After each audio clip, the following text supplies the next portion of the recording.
Each testimony builds a stronger case. Every sharp focus reveals clarity. Learning your legal rights, upholding unyielding justice. Ma'am, step away from the vehicle. Face down on the ground now. Stop resisting. Officer, this is my car. I just finished shopping. Hands where I I'm can not see resisting. him. Get down. I'm not getting on the Listen ground carefully. for you. Listen, my name is Marsha Howard. I'm a federal judge. I don't for this care who- district. You should. Here's my credentials. Judge? Yes, and you're making a serious mistake All right right, now. just hang on. I'm leaving. Ma'am, get on the ground, now! That command echoed across a grocery store parking lot as a white officer closed in on a woman twice his age. She didn't raise her voice. She didn't move aggressively. She simply said, "Officer, I am Judge Marlene Carter, and you need to stop." He didn't. And that decision would soon cost the city $675,000 and its reputation. Before we go any further, comment where in the world you are watching from and make sure to subscribe because tomorrow's story is one you don't want to miss. The officer's name was Evan Rourke, a 34-year-old patrolman who had been with the department for 7 years. His personnel file, though not widely known yet, contained 3 complaints tied to escalated encounters with minority residents. Nothing severe enough to get him suspended, but enough to show a pattern. Enough that some of his fellow officers rolled their eyes when they heard dispatch send him to calls involving suspicious persons. Tonight he wasn't responding to any real crime. He was responding to a gut feeling, one that had failed him before. Rourke first spotted the woman while driving through the parking lot. She looked composed, deliberate, placing her bags into the trunk one at a time, a soft hum escaping her lips like someone simply finishing a long day. It should have been unremarkable. But what caught his eye wasn't what she was doing, it was what he assumed she was doing. In his mind, she was reaching too quickly, glancing around too often, fumbling with something in her purse. The story he built in his head moved faster than the truth unfolding right in front of him. Judge Marlene Carter, 52, had no idea she was being watched. After 26 years in the federal judiciary, 15 of those as a sitting judge, she had grown used to tension inside the courtroom, not outside it. She had presided over racketeering trials, corruption cases, civil rights disputes. She had been praised for her toughness and her restraint. And today, after finishing a late review session, she stopped by the store for something simple: milk, fruit, and the comfort of a quiet evening drive home. She closed the trunk gently. It clicked. That small sound, ordinary to anyone else, somehow pushed Officer Rourke over the edge. He parked diagonally behind her SUV, blocking her path, the headlights casting a severe white glare over the asphalt. Judge Carter turned with a puzzled expression, the way anyone would if their car suddenly became pinned between a vehicle and the unknown. "Evening, officer," she said politely. Rourke didn't respond to the greeting. Instead, he shouted, "Step away from the vehicle, hands where I can see them." His tone startled a nearby couple loading water bottles into their sedan. They froze. Judge Carter didn't. "Is there a problem?" she asked, her voice level. "That's not your vehicle," Rourke said. "I watched you trying to get into it." Judge Carter blinked. "Officer, this is my car. Hands up," Rourke cut her off, one hand already hovering near his weapon. "Stop resisting." She wasn't resisting anything. She hadn't even moved, but the accusation alone created its own reality. Marlene slowly lifted her hands to shoulder height. Not in fear, she had faced worse intimidation from defendants far more dangerous than this officer, but because she understood how quickly situations like this could spiral. "Officer," she said carefully, "my name is Marlene Carter. I am a federal judge. If you run the plate, you'll see—" "I said get on the ground," Rourke barked. A grocery cart rolled out of someone's hands in the distance. A man whispered, "Is he serious?" Another voice murmured, "She's not doing anything." But Rourke, breathing heavily now, saw none of it. In his mind, he was controlling a threat. He stepped closer, grabbing her arm with sudden force. "Officer," she repeated, still steadfast, still dignified, "you are making a serious mistake." "Stop resisting!" he yelled again, though she wasn't resisting at all, just trying to keep her balance as he twisted her arm downward. And this exact moment would later become the heart of the lawsuit. Witness videos? Body cam audio? The contrast between her composure and his aggression. The unfolding humiliation of a woman who had dedicated her life to justice being treated like a criminal for loading groceries into her own car. The absurdity of the accusation didn't soften the impact of the handcuffs locking around her wrists. It only made the fallout worse. If you believe that standing up for what's right can change everything, share this story and let others know that justice can prevail. Officer Evan Rourke's grip tightened as if the pressure alone could force his version of reality into existence. The metal of the cuffs clicked again, an unnecessary second tug, just to show he was in control. Judge Marlene Carter winced, not from fear, but from the indignity of being handled like a suspect half her age. The witnesses had grown from a couple of startled bystanders into a small semicircle of phones held high, screens glowing in the dusk. Their whispers travelled across the pavement like a current. Why is he doing that? She didn't even move. Isn't that Judge Carter? I think that's her. Rourke heard none of it. Or maybe heard all of it and doubled down anyway. Sometimes pride, not protocol, drives the next bad decision. Walk to the front of the vehicle, he ordered, pushing her forward. Her heels scraped the asphalt, her posture still dignified, even with her hands locked behind her back. She didn't beg, she didn't negotiate. She simply said, "Officer, if you would contact your supervisor, this can be resolved in 30 seconds. Rourke scoffed. "Nice try. I've heard every excuse in the book." Marlene shook her head slowly. "This isn't an excuse, it's a warning." Instead of listening, he shoved her again. Through the haze of headlights and smartphones, the witness closest to the scene, a middle-aged man in a gym hoodie, finally stepped toward them. "Officer," he said carefully, hands raised to show he meant no harm. "I don't think she was doing anything wrong. I saw her come out of the store with the bags." Rourke snapped. "Step back. You're interfering with an active arrest." "I'm just saying, I said step back." The man retreated, palms open in surrender, but the look he exchanged with the other bystanders said everything. This wasn't policing. This was something else. Something uglier. Judge Carter's breath remained steady. It always had. 26 years of navigating hostile attorneys, unpredictable defendants, and high-stakes courtroom standoffs had taught her one thing. Keep your composure. The truth will outlive the noise. But as Rourke tightened the cuffs once more, another unnecessary show of dominance, she allowed herself one long exhale. "Officer," she said, her voice deeper now, firm enough to cut through the tension, "you are escalating a non-event. I am not resisting. I am not a threat. And I am telling you, respectfully, that this will not end the way you think." Rourke leaned closer, his breath sharp with adrenaline. "Lady, I don't care who you claim you are. You're going to jail tonight." Marlene closed her eyes for half a second. "You keep saying that as though saying it will make it true." He yanked her forward. A collective gasp swept through the witnesses, but the moment he reached for his radio, ready to announce that he had one non-compliant female in custody, the sound of another cruiser turning sharply into the lot cut through the scene. Tires screeched. Blue lights rolled across the storefronts. Back up. Two officers stepped out, one younger, one older, both confused by the sight of a calm, cuffed woman pressed against her own SUV. The older officer, Sergeant Linda Hall, approached first. Her brow furrowed. "Evan, what is this?" Rourke straightened like a kid caught doing something he shouldn't. Suspicious activity, possible auto theft. She refused commands. Sergeant Hall studied Judge Carter's face. Recognition dawned instantly. "Oh my God," she whispered under her breath. "Judge Carter." Rourke stiffened. "Judge what? She's not a judge. She—" Marlene lifted her chin. "Good evening, Sergeant Hall." Hall's face drained of colour. "Ma'am, should you even be in cuffs?" "No," Marlene said simply. Rourke's jaw dropped. "Wait, hold on. You're telling me she's actually—" Sergeant Hall didn't answer him. She rushed to uncuff Judge Carter, apologising under her breath.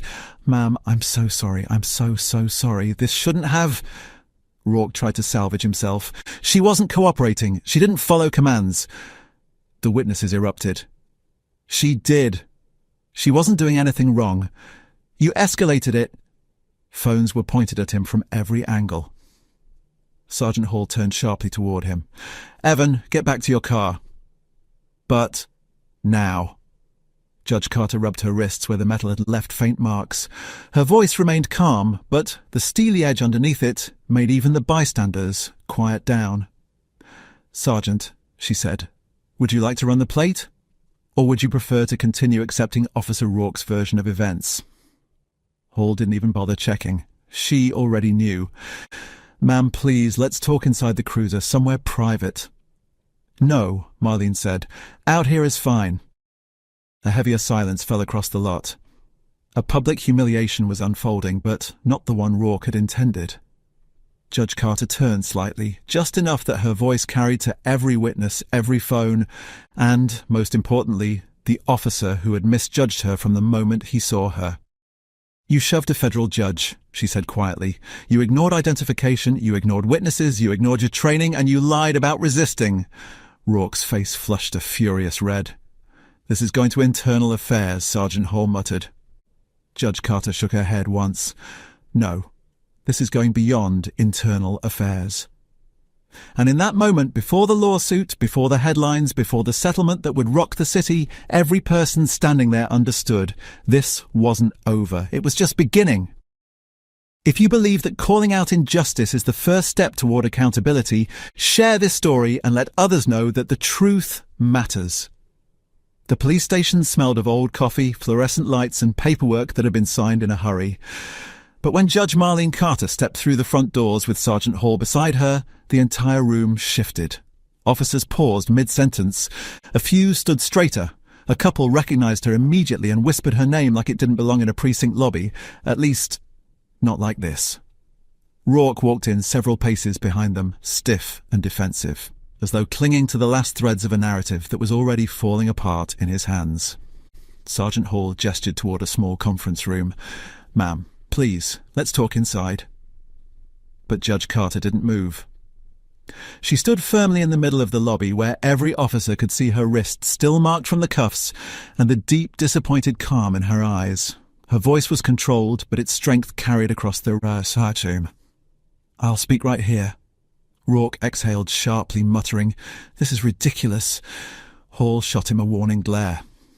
A younger officer behind the front desk whispered to another, "Rourke arrested a federal judge."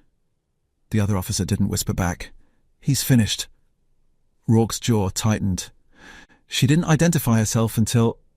Judge Carter turned to him. "Officer Rourke, I identified myself twice. You told me, and I quote, 'I don't care who you say you are.'" A few officers exchanged looks. That line alone said everything. Hall swallowed, bracing herself. "Ma'am, what would you like to do next?" Judge Carter surveyed the room. These were supposed to be professionals, trained protectors, but what she saw in some eyes wasn't professionalism. It was fear. Not of her, but of what her presence meant.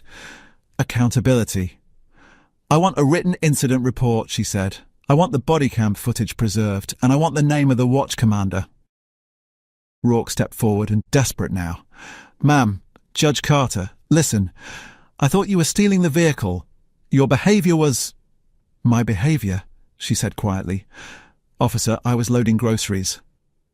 He opened his mouth, closed it again. No explanations sounded right. Not anymore. The watch commander, Captain Avery, emerged from his office, adjusting his uniform as he had approached. He was older, seasoned, and the moment his eyes landed on Judge Carter, he froze. "Judge Carter, I was not informed you were here," Rourke snapped. "She's blowing this out of proportion." Captain Avery turned slowly toward him. "Officer Rourke, my office, now." "I'm not—" "Now." Rourke hesitated only a moment before storming past them toward Avery's office. The door closed behind them with a thud that echoed across the lobby. Through the glass partition, officers pretended not to watch, but everyone could see Captain Avery's gestures, sharp, stunned, furious. Rourke kept shaking his head, pacing, then stopping, then pacing again. It looked less like a defense and more like a man watching his career unravel in real time. Meanwhile, Hall guided Judge Carter toward a chair, but she didn't sit. "Sergeant," Marlene said calmly, "your department needs training. Not slogans, not posters. Training, real training." Hall lowered her eye. "You're right, and I'm sorry you had to be the one to prove it." But Judge Carter shook her head. "I'm not the one who paid the price tonight." She motioned toward the window, where a line of officers avoided making eye contact with them. "Your department did." Hall looked up, confused. "What do you mean, ma'am?" Judge Carter's voice softened, but the weight of her words settled heavily over the room. "There will be consequences, not out of anger, but necessity. If someone without my experience, without my voice, had been treated this way, they might not have walked away." Hall felt that truth hit her like a blow. She nodded. "I understand." A long moment passed before Captain Avery finally stepped out of his office. His expression was tight, controlled, but his eyes said everything. "Judge Carter," he said, "I'd like to personally apologize on behalf of this department." "You'll have to put that apology in writing," she answered gently. "You'll also have to answer for why an innocent woman was thrown against her own vehicle." Avery nodded once, an acknowledgement, not an agreement. "I will cooperate with whatever review comes next," he said. "Good," she replied, "because I'm filing a formal complaint and a civil claim." Even the officers who had tried to avoid watching now looked straight at her. Rourke stood behind Avery, red-faced and furious, but silent, completely silent. His badge seemed heavier on his chest. Judge Carter stepped forward, retrieving her purse from the counter where it had been placed earlier. "One day," she told Rourke quietly, "you may understand what this moment could have taught you, but the city will learn first." She walked toward the exit. No one stopped her. No one spoke. The lobby remained frozen in place until the door clicked shut behind her. And as she crossed the parking lot, the cool night air brushing against her wrists, she knew the next steps would no longer be between her and one rogue officer. They would be between her and an entire system. If you believe that speaking truth to power is the only way to force change, share this story and remind others that justice doesn't pause for a badge. The courtroom was fuller than usual for a morning hearing. Reporters packed into the gallery, attorneys whispering into notepads, and a few officers from the precinct sitting stiffly in the back row. The lawsuit had made headlines for weeks now. Everyone wanted to see how it would end. The federal judge versus the officer who claimed he was just doing his job. But today wasn't just about legal arguments. Today was about consequences. Officer Evan Rourke sat beside his attorney, shoulders tense, eyes down, hair noticeably thinner than it had been months earlier. The confident swagger he had once carried into the grocery store parking lot was gone. Now he looked like a man praying no one would recognize him outside the courthouse. But they did. Everyone did. The judge presiding over the hearing entered, and the room rose. Once seated, she glanced at the parties. "We are here today to finalize the settlement between Judge Marlene Carter and the City of Brookridge," she said. "Both sides have reached an agreement. We will place the terms on record." Rourke swallowed hard. He knew what was coming. The city attorney stood. "Your Honor, the city has agreed to a settlement of $675,000. Additionally, Officer Evan Rourke will be placed on unpaid suspension pending termination proceedings. He will also be barred from future employment in any law enforcement agency within the state." A wave of murmurs rippled through the gallery. Rourke clenched his jaw, face tightening with the humiliation of a man losing everything in front of a crowd that had already judged him. His attorney whispered sharply, "Evan, don't react, do not react." But he reacted anyway. He slammed his palm on the table. "This is insane! I didn't know who she was! She didn't comply!" The judge raised a hand. "Officer Rourke, sit down." She made this bigger than it was," he insisted, turning toward Marlene as if she could somehow rewrite the consequences. But Judge Carter didn't budge. She sat still, her posture composed, her expression unreadable. She looked at him the same way she had looked at hundreds of defendants, not with hate, not with anger, but with a level of disappointment that cut deeper than either one. When the room finally fell silent, the judge continued. "There will also be mandated retraining for all officers in the City of Brookridge Police Department, with special emphasis on de-escalation and bias response." The city attorney nodded. "Yes, Your Honor. Training will begin next month." The judge turned to Marlene. "Judge Carter, would you like to make a statement for the record?" Marlene rose calmly. She didn't look at the cameras. She didn't look at the crowd. She looked directly at Rourke. "When you arrested me," she said softly, "I wasn't angry, I was saddened. Saddened that someone with your authority saw a threat where there was none.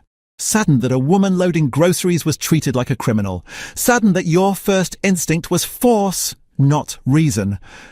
Rourke shifted uncomfortably. You didn't just ignore my words," Marlene continued. "You ignored your training, you ignored witnesses, you ignored humanity, and that is why today is necessary." Her voice sharpened, still calm, still measured, but carrying enough weight to silence every breath in the room. "This case was never about who I am. It's about who I could have been. If I were not a judge, if I were not known, this story would have ended differently, and that is a truth this city cannot afford to ignore." Rourke lowered his head, unable to maintain eye contact. Marlene took one final breath. "I do not take joy in your downfall, Officer Rourke, but accountability is not supposed to be pleasant. It is supposed to prevent the next tragedy." She sat down. The courtroom was silent, completely, heavily silent. Rourke's attorney tried to whisper something to him, but he wasn't listening. His eyes were glassy now, fixed on his own hands, as though realizing that everything, his badge, his authority, his career, had slipped through his fingers the moment he decided a black woman didn't deserve the same basic respect as anyone else. When the judge dismissed the hearing, reporters surged forward. Cameras flashed, microphones stretched across the aisle. But Marlene didn't stop. She walked past them with the same dignity she'd had the night of the arrest. Chin high, steps measured, strength intact. Rourke watched her leave, his life shattered in a way he never imagined possible. The man who once barked orders in a grocery store parking lot sat frozen, swallowed by the humiliation of losing everything in a single moment of arrogance. As the courtroom emptied, one of the officers from the precinct approached him quietly, almost gently. "Evan, you did this to yourself." And for the first time, Rourke had no response. Outside, Judge Carter stepped into the sunlight, free, unbroken, and unafraid, while the city she served took its first real step towards accountability. If you believe that power without restraint endangers everyone, share this story and remind others that justice begins with consequences. Equity is an ongoing path, and information is your greatest armor. We appreciate your viewership and dedication to undeniable truth.